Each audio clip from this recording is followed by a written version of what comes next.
C'est en juillet 1979 que quelques idéalistes ont décidé à Chimay de se grouper pour défendre les droits humains.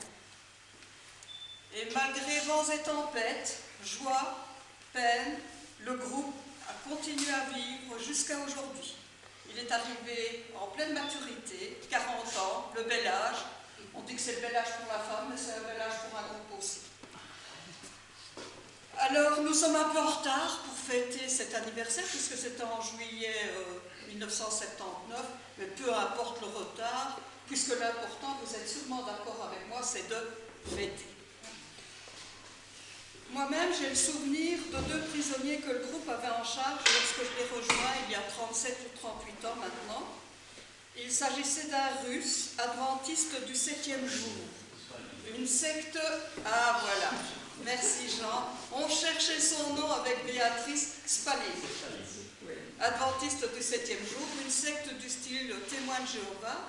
Il avait été condamné parce qu'il avait distribué des petits feuillets qui expliquaient sa croyance.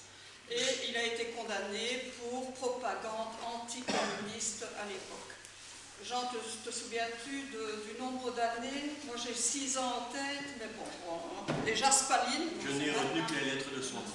Oui, d'accord. Et il y avait aussi un Syrien, décidément la Syrie nous en a fait voir, et je crois qu'elle va encore nous en faire voir, malheureusement, dans les années qui suivent.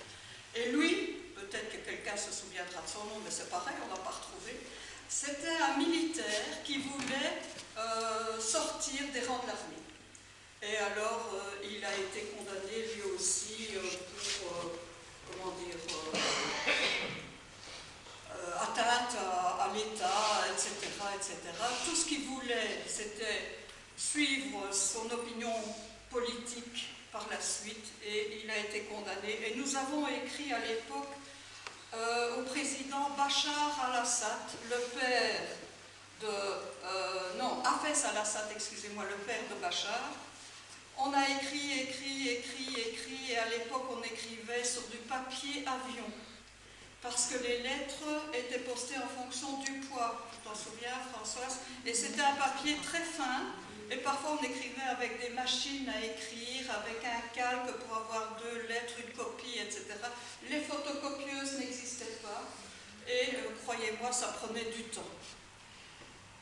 On attendait fiévreusement les réponses qui arrivaient sporadiquement, mais ça ne nous décourageait pas. Au contraire, l'ambiance dans le groupe était chaleureuse entre nous, parfois animée, ce qui est normal, avec des échanges vifs, et c'est toujours le cas aujourd'hui, ambiance chaleureuse, avec de temps en temps des discussions animées. Parmi tous les amis qui ont travaillé durant ces 40 années au sein du groupe, Béatrice et moi avons décidé de rendre hommage à une personne qui sera représentative de toutes les autres. Il s'agit d'une femme, puisque dans quelques jours, ce sera la journée internationale des femmes.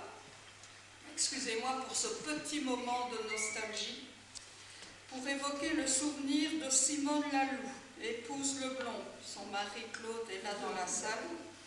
Simone était comme la maman du groupe, nouvellement créé, et elle est restée durant plusieurs décennies.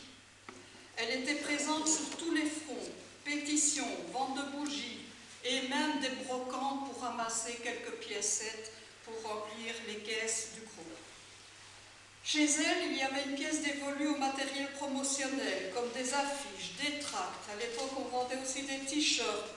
Mais il y avait aussi dans cette pièce des vieux sacs à main, des casseroles, même des vieilles chaussures pour les brocantes. Et nous étions toujours accueillis avec un large sourire et des biscuits. Merci à toi, Simone.